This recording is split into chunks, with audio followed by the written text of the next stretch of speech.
88 property की deal पर लगेगी मुहर। कोर्ट ने पूछा कर्मचारियों का क्या होगा। 17 नवंबर की सुनवाई सिर्फ एक तारीख नहीं दोस्तों, बल्कि हजारों कर्मचारियों और निवेशकों की उम्मीदों का दिन होगा। तो चलिए जानते हैं कि अब तक क्या क्या हुआ, कोर्ट ने क्या कहा, जो बहुत ही इंपॉर्टेंट होता है दोस्तों, और आगे क्या बदल सकता है। 17 तारीख को कौन सा बड़ा दिन हो सकता है, सब कुछ आपको बताएंगे। सहारा इंडिया कमर्शियल कॉरपोरेशन ने सुप्रीम कोर्ट में पेश किया एक बड़ा प्रस्ताव। इसी प्रस्ताव के बारे में आज आपको बताने वाले हैं, जहां पर 88 प्रॉपर्टीज अदानी प्रॉपर्टीज को बेचने का प्लान है, ताकि पुराने दायित्व और निवेशकों का पैसा लौटाया जा सके। आपको बता दें कि दोस्तों कि ये जो प्रस्ताव है वो कोर्ट को सील्ड कवर में दिया गया था। इसके साथ ही ये भी दलील दी गई कि पहले थोड़ा थोड़ा बेचने से फायदा नहीं हुआ, यानी कि छोटी छोटी प्रॉपर्टीज बेची गई और इसीलिए अब एक साथ बिक्री सही रास्ता माना जा रहा है। सहारा की ओर से एक मुश्त 88 प्रॉपर्टीज बेचने के लिए डिमांड। कोर्ट ने केंद्र सरकार से भी, वित्त मंत्रालय और कॉर्पोरेट अफेयर्स मिनिस्ट्री सभी से ये कहा है कि इस प्रस्ताव पर अपनी राय दें कि आप क्या समझते हैं।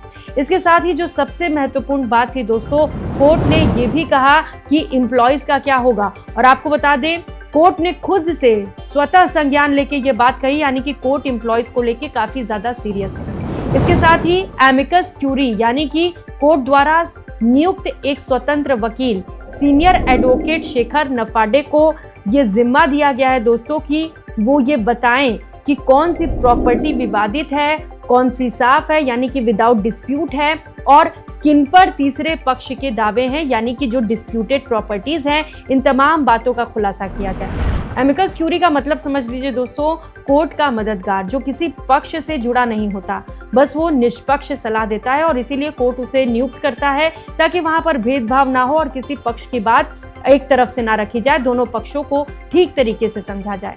अब बताते हैं कि 17 नवंबर को क्या हो सकता है। इस बात को बहुत ही अच्छे से सुनिए, क्योंकि अब जो अगली सुनवाई है दोस्तों, वो कई मायनों में बहुत ज्यादा महत्वपूर्ण है और इसमें कई बातें सामने आएंगी। सरकारी मंत्रालय और सेबी बताएंगे कि इस सौदे में कोई नीति या कानूनी दिक्कत तो नहीं है, यानी कि कोई दावपेच तो नहीं फंसा है।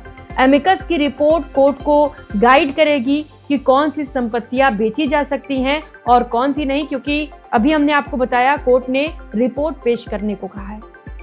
कोर्ट कुछ शर्तों के साथ मंजूरी भी दे सकती है, जैसे कि बिक्री की रकम सीधे सेबी सहारा रिफंड अकाउंट में जाए। अगर ये शर्त मंजूर होगी तो कोर्ट हो सकता है कि विवादित प्रॉपर्टीज को भी बेचने की अनुमति दे दे। प्रॉपर्टीज कम से कम 90% बाजार मूल्य पर बिकनी चाहिए और सबसे जरूरी बात यह है कि कर्मचारियों और निवेशकों के जो दावे हैं पहले वो निपटाए जाएं, पहले उनके पैसे उन्हें रिटर्न कर दिए जाएं। लेकिन अगर मंत्रालय या सेबी ने आपत्ति जताई या एमिकस की रिपोर्ट में ज्यादा विवाद निकलते हैं तो सौदा टाला भी जा सकता है या कोई और सुनवाई की डेट आ सकती है, यानी कि तारीख पे तारीख, जैसा कि लगातार एम्प्लॉइज और इन्वेस्टर्स ये बात कह रहे हैं कि एक और तारीख मिलेगी। हालांकि निवेशकों और कर्मचारियों की उम्मीदें जरूर जगी हैं, क्योंकि अगली सुनवाई बहुत महत्वपूर्ण है।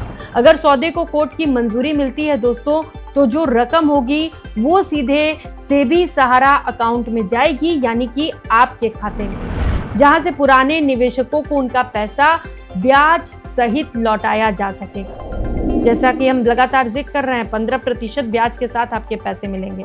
कोर्ट ये भी आदेश दे सकती है कि पहले कर्मचारियों के बकाया वेतन और लाभ चुकाए जाएं, यानी जो सैलरीज बची हुई हैं और जो अदर चीजें बची हुई हैं पहले उसे दिया जाए, एक हिस्सा उनके लिए सुरक्षित रखा जाए और उनका पेमेंट उन्हें। इसके साथ ही एक ट्रस्टी पैनल भी बनाया जा सकता है दोस्तों, जो ये तय करेगा कि किसे कितना पैसा मिलेगा, ताकि बीच में कोई गड़बड़ी ना होने पाए। जैसा कि लगातार हम देख रहे हैं कि रिफंड पोर्टल जो है वहां पर भी दिक्कतें पेश हो रही हैं और लोग परेशान हैं। आगे की चुनौतियां क्या होंगी ये भी समझ लीजिए। रास्ता हालांकि आसान नहीं है, कई संपत्तियों पर स्वामित्व विवाद है। सेबी और मंत्रालय सौदे में प्रक्रियागत खामियां भी दिख सकती हैं, और अगर कोर्ट बहुत ज्यादा सख्त शर्तें रखता है दोस्तों, तो ये भी पॉसिबल है कि अदानी ग्रुप भी पीछे हट जाए, जो अभी तैयार है सारी प्रॉपर्टीज खरीदने के लिए। लेकिन अगर कोर्ट सख्त रुख अपनाता है तो ये हो सकता है। लेकिन अगर सब कुछ ठीक रहता है तब क्या होगा? तो ये डील जो है वो हजारों कर्मचारियों और लाखों निवेशकों के लिए राहत की बड़ी किरण बन सकती है, क्योंकि पैसा सीधे उनके अकाउंट में जाएगा जैसा कि सुप्रीम कोर्ट चाहता है, क्योंकि लगातार वो कंसर्न है और पूछ रहा है क्या होगा एम्प्लॉइज का। 17 नवंबर को आने वाला है वो दिन दोस्तों जो तय करेगा कि क्या सहारा अदानी सौदा भारत की एक बड़ी फाइनेंशियल राहत कहानी बनेगा या फिर एक और लंबी कानूनी लड़ाई की शुरुआत, जैसा कि दावे लगातार किए जा रहे हैं। एक और डेट मिलेगी। हालांकि आपको क्या लगता है कि 17 नवंबर को फैसले की तारीख होगी या फिर से एक और नई तारीख? कमेंट करके हमें अपनी राय जरूर बताइए, और अगर ये वीडियो आपको पसंद आया हो तो वीडियो को लाइक करिए, हमारे चैनल को सब्सक्राइब करिए ऐसे ही इंपॉर्टेंट इंफॉर्मेशन सबसे पहले जानने के लिए। नमस्कार।